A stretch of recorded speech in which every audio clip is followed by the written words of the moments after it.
तो वेलकम दोस्तों, आप मेरे साथ देख रहे हैं मुझे बीएससी एकेडमी के इस यूट्यूब चैनल पे। मेरा नाम अमित चौधरी और आज आपके लिए मैं लेकर आया हूं गोल्डन रूल्स ऑफ ग्रामर का सीरीज।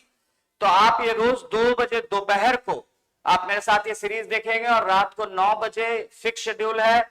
आपको इंग्लिश के वीडियोस मिलते रहेंगे, वोकैब, कभी ट्रिक्स की बात करेंगे, कभी गोल्डन रूल्स की बात करेंगे। तो आज हम लोग देखने वाले हैं गोल्डन रूल्स ऑफ ग्रामर के ये 5 क्वेश्चन हम लोग सॉल्व करने वाले हैं और आप लोग इसको ध्यान से देखें। तो पहला क्वेश्चन, आप इनको करेक्ट करने की कोशिश करें।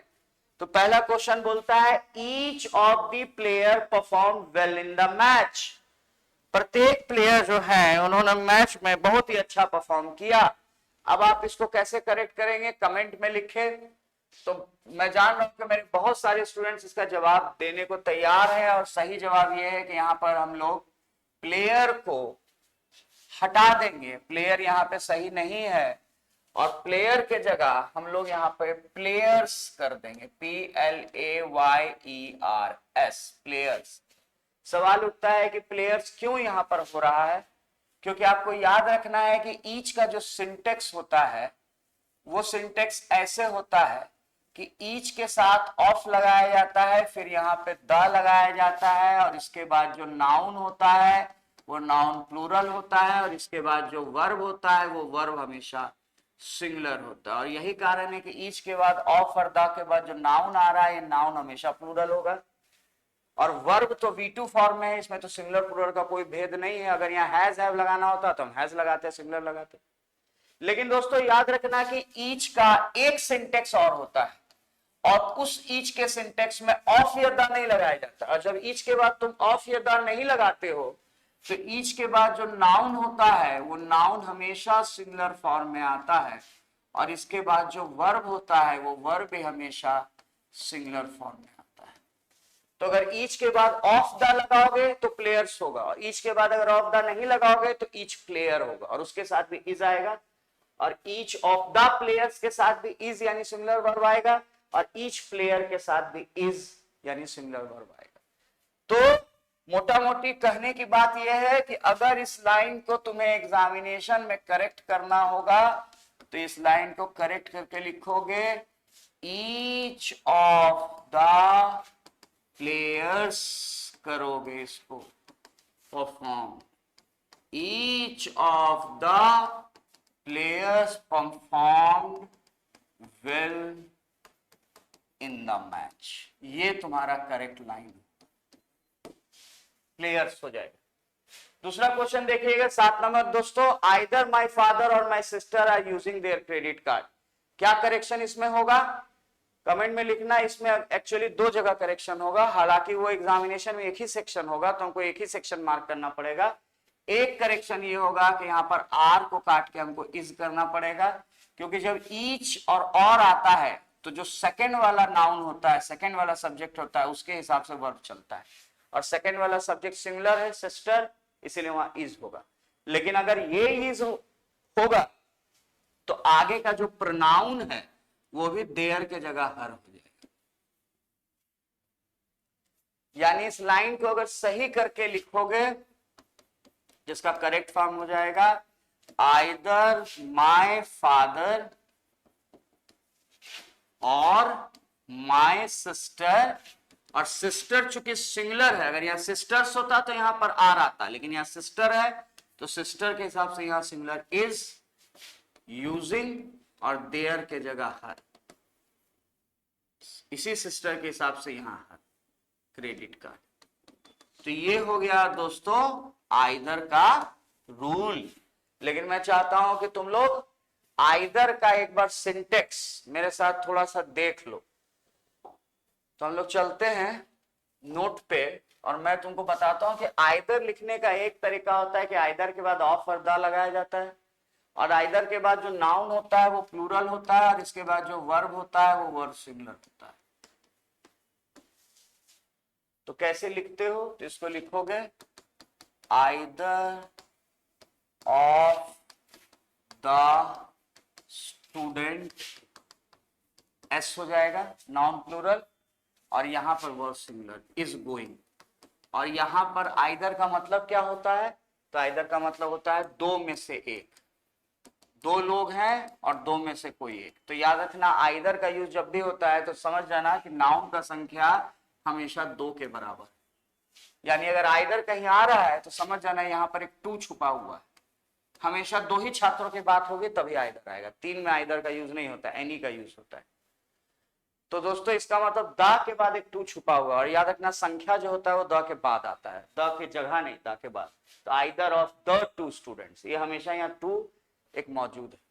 लेकिन मैं बताना चाहता हूं कि आइदर को लिखने का एक दूसरा तरीका होता है जिसमें आइदर के साथ और को लगाया जाता है, और आइदर के साथ और को लगाया जाता है। और यहां पर अगर तुम नाउन या प्रोनाउन जो भी सब्जेक्ट लगाओ, नाउन वन लगाओ, और इधर अगर तुम नाउन टू लगाओ, तो जो तुम्हारा वर्ब होता है वो वर्ब हमेशा नाउन टू के हिसाब से होता है, अकॉर्डिंग टू नाउन टू।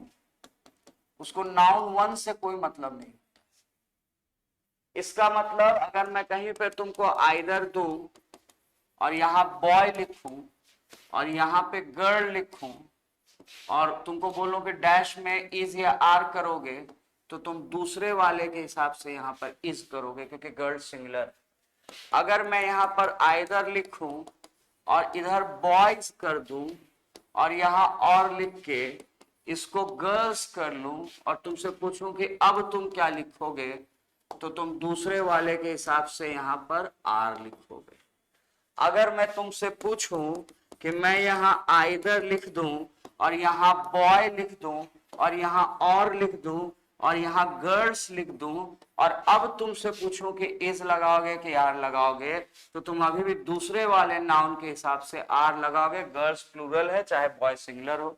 और लेकिन अगर मैं तुमसे पूछूं कि अगर मैं यहां आइदर लिख दूं, यहां पर बॉयज लिख दूं और इस जगह पर मैं गर्ल कर दूं और तुमसे पूछूं कि यहां इज लगाओगे कि आर लगाओगे, तो तुम यहां दूसरे वाले के हिसाब से इज लगाना चाहोगे। लेकिन याद रखना ये सेंटेंस ग्रामेटिकली गलत है, बाकी तीनों सेंटेंस ग्रामेटिकली सही।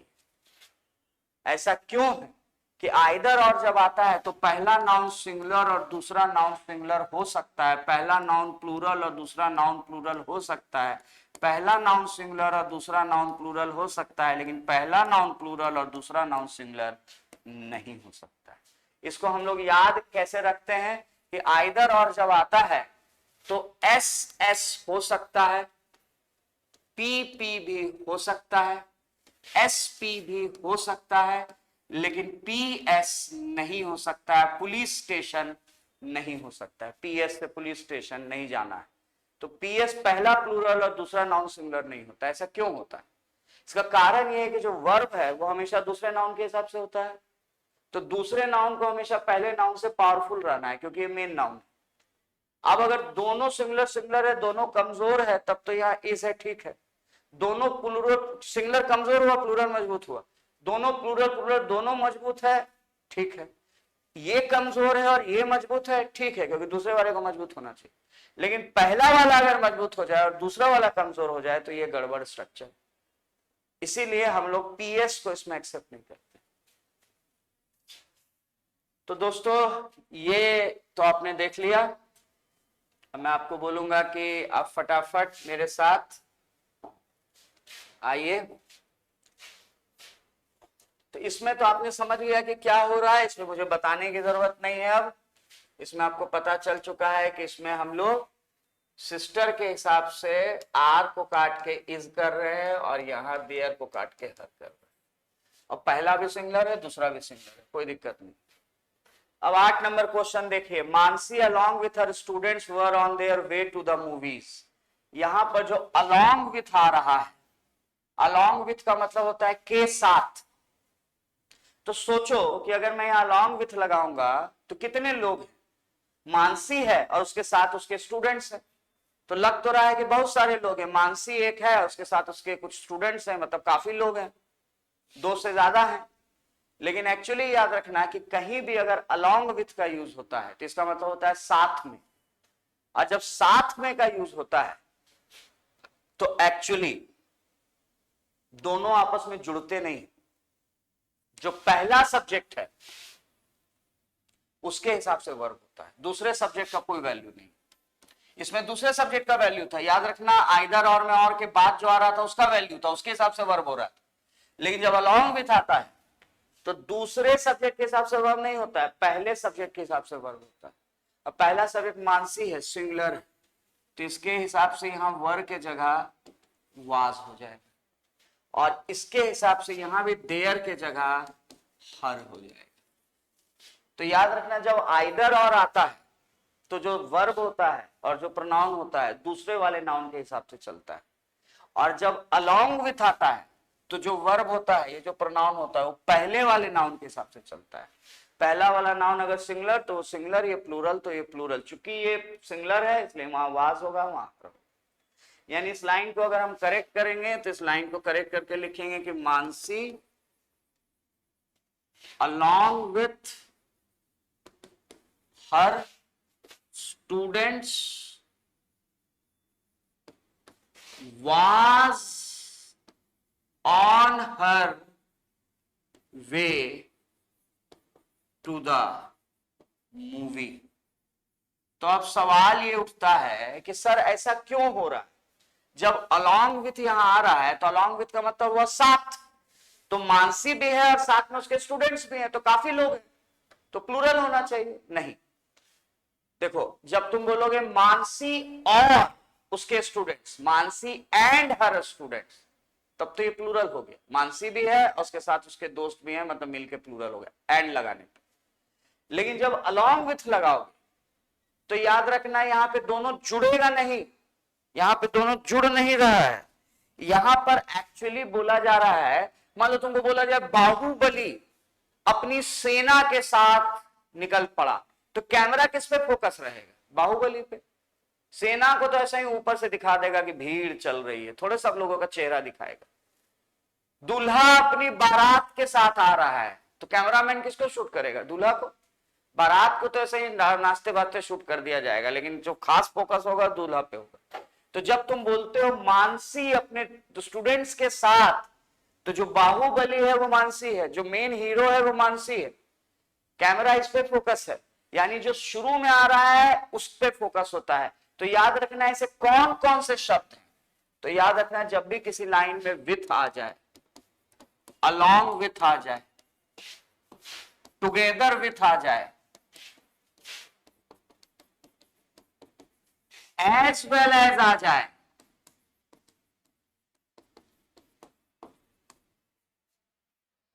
राइट, बिसाइड्स आ जाए, इन सब का मतलब होता है के साथ साथ।